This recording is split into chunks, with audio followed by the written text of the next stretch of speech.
Hola, espero que estés bien. Y pues vamos a seguir trabajando en el curso. Para esta sesión vamos a hablar del método de fuerza horizontal equivalente. Iniciaremos entonces con una introducción de qué son las fuerzas y deformaciones sísmicas. Luego miraremos el método de fuerza horizontal equivalente, cada una de sus etapas, comenzando con la determinación del espectro de diseño, de acuerdo pues con las características geotécnicas del lugar de donde vamos a ubicar la edificación. Miramos el cálculo aproximado del periodo fundamental. Después miramos la determinación del cortante de base, el cortante sísmico en la base, y luego cómo distribuir ese cortante en las alturas o en las diferentes alturas del edificio. Pasamos después a la aplicación de las fuerzas en cada uno de los pisos del edificio, mirar que las derivas, o en este caso los índices de deriva, no sobrepasen los valores permitidos y finalmente pues los resultados de todo este análisis. ¿Qué significa poder implementar el método para comenzar con los diseños estructurales?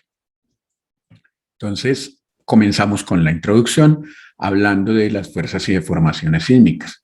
Recordemos que los terremotos son movimientos que se producen en la corteza terrestre y que pues dependen o mejor, pueden deberse a diferentes factores, alguna explosión, actividades volcánicas, y recuerden que Colombia pues, tiene una zona volcánica fuerte, derrumbes subsuperficiales, actividad tectónica en general. También recordemos las placas tectónicas, donde está ubicado en nuestro país, y pues bueno, todos estos factores son de importancia y debemos tenerlos en cuenta en ingeniería, pues que pues debido a esas acciones se producen fallas en las edificaciones.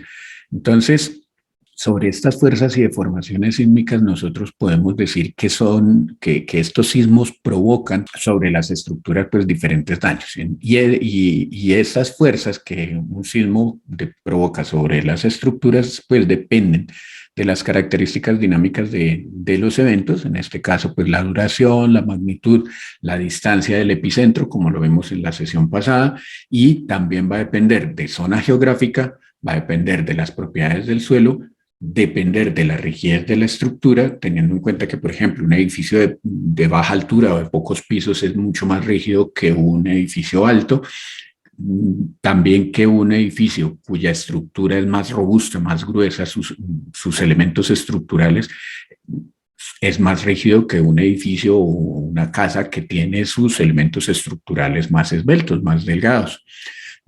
Miramos también que la capacidad de liberación de energía del sismo por parte de la estructura es fundamental. Una estructura que absorbe toda la energía sísmica y no la libera a través de sus deformaciones, pues es una estructura que va a colapsar.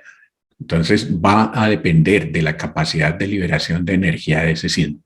Nosotros hablamos de capacidad de disipación de energía, estructuras con capacidad de disipación de energía. Y tenemos tres tipos de estructuras: estructuras DMI, DMO y DES. La norma habla de las estructuras DMI, que son estructuras de disipación mínima de energía, estructuras DMO, que son aquellas que tienen una capacidad de disipación moderada de esta energía de los sismos, y las estructuras DES o estructuras con capacidad de disipación especial de energía. Estas estructuras DMI, DMO y DES, que corresponden a disipación mínima, moderada y especial de energía, se ubican en zonas de amenaza sísmica baja, moderada y alta, respectivamente.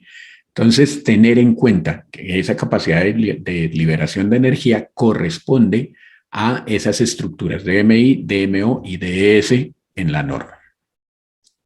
Ahora, esos parámetros que permiten estudiar el efecto del sismo sobre la estructura, pues son el desplazamiento, en este caso desplazamiento por unidad de tiempo, la velocidad que alcanza el sismo y en este caso la edificación con el sismo, la aceleración, es decir, esa velocidad por unidad de tiempo, y la energía liberada también en función del tiempo. Aquí podemos decir que esos parámetros que estudian el efecto del sismo, cuando yo los combino, voy a poder determinar mediante modelos matemáticos, más o menos cómo podría oscilar la edificación, cómo podría moverse la edificación en función de un sismo que ocurra.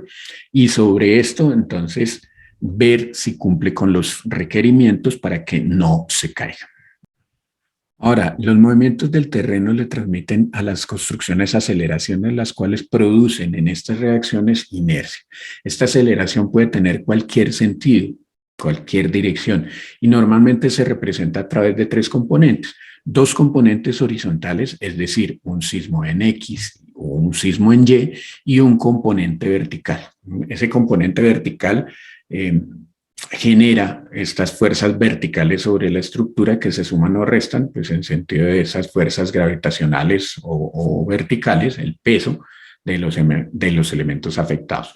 Es decir, que si yo tengo un sismo, ese sismo puede mover la edificación hacia un lado o hacia el otro, ¿sí? En sentido X, en sentido Y, o puede generar este movimiento vertical. Entonces, teniendo en cuenta esto, pues nos damos cuenta que lo más peligroso son las fuerzas horizontales debido a que tienden a volcar la edificación, mientras que las fuerzas verticales afectan específicamente a estas estructuras en voladizo, como los aleros y los balcones, dado que se genera este movimiento tipo aleteo y ese aleteo nos da unas flexiones, unos esfuerzos de flexión sobre las estructuras y ahí es donde nosotros tenemos los agrietamientos y falla de la edificación. Entonces, mirando estos desplazamientos y estos efectos que nos puede generar el sismo sobre las construcciones, pues vemos que podemos analizarlas de diferentes formas. La norma nos dice que se aceptan diferentes métodos de diseño. El primero que acepta y el más generalizado es el método de la fuerza horizontal equivalente, que es el que vamos a ver hoy. El segundo método que la norma acepta es el método de análisis dinámico elástico. Este es un método que tiene en cuenta todos los posibles movimientos y está trabajando en la zona elástica del material. También está aceptando el método de análisis dinámico inelástico, que hace referencia a este tipo de análisis que incluye los movimientos y está trabajando ya no en la zona elástica, sino más cercano hacia la zona de esfuerzos límites. También acepta otros métodos alternos de tipo inelástico. Cada uno de estos métodos tiene su grado de complejidad, obviamente tiene su nivel de detalles a la hora de, digamos, reducir, si pudiésemos hablar de o mencionar ese término, de reducir el efecto real o simplificar el efecto real para poder llevarlo a estas ecuaciones, a este conjunto de ecuaciones, pero en la medida en que vamos trabajando cada uno de los métodos, pues nos vamos aproximando mucho más a lo que es la realidad de ese sismo. Es preferible hacer todos estos análisis en el computador antes que ver que no sucede el sismo y afecte la edificación. Comenzamos entonces con el método de fuerza horizontal equivalente. Es el método tradicional para evaluar la magnitud de esa denominada fuerza de sismo. Ya este esquema ustedes lo han visto. Se trata simplemente de reemplazar el efecto del sismo de una edificación por ese conjunto de fuerzas que se aplican sobre cada uno de los pisos. Este esquema ya lo conocen y vemos cómo el edificio pues, está en su posición normal y una vez entra en acción el sismo hay un desplazamiento del terreno, pero por inercia del edificio la parte superior se encuentra en su posición inicial. Nosotros lo que vamos a hacer es reemplazar ese valor del sismo que está ocurriendo en el terreno, lo vamos a reemplazar por fuerzas hipotéticas equivalentes en sentido contrario y aplicadas en cada piso de la estructura. ¿Sí? Entonces, lo que vamos a hacer con el método de fuerza horizontal equivalente es reemplazar el sismo ocurrido en el terreno por fuerzas en cada piso, como lo vemos aquí en la imagen. El método tiene unas limitantes y es que puede utilizarse en ciertas edificaciones dependiendo de zona de amenaza sísmica. En este caso, puede implementarse en edificaciones regulares e irregulares, como las que vemos aquí en la imagen de fondo de la diapositiva, en zonas de amenaza sísmica baja. Cuando ya cambiamos a una zona de amenaza sísmica intermedia, pues tenemos limitaciones. Por ejemplo, las edificaciones regulares deben ser menores a 20 niveles, ¿sí? O 60 metros de altura. Medidas, pues en este caso, desde la base en cualquier zona de amenaza sísmica. Edificaciones irregulares, como la de la imagen de la derecha, que no tengan más de 6 niveles ni más de 18 metros de altura, pues medidos a partir de la base. Y estructuras flexibles apoyadas sobre estructuras más rígidas que cumplan con los requisitos de A3243, el capítulo A3243, que hace referencia a tener, digamos, uniones o adiciones dentro de una misma edificación. Debe cumplir con ciertos requisitos en cuanto a materiales, en cuanto a dimensionamientos, y es lo que allí nos aparece. ¿Qué es? Pues ya lo dijimos, se trata de reemplazar el esfuerzo o reemplazar la fuerza sísmica que ocurre en el terreno por fuerzas en cada uno de los niveles. Representar el sismo como una fuerza estática que se aplica en la base de la estructura y se representa mediante fuerzas horizontales aplicadas en cada uno de los niveles, como lo vemos en la imagen. A esta fuerza horizontal que ocurre en el piso se le llama cortante sísmico basal, cortante sísmico en la base, y la magnitud de este cortante sísmico se reemplaza por cada una de estas fuerzas. La sumatoria de fuerzas, pues, pensando en las ecuaciones de la estática, sumatoria de fuerzas es igual a cero.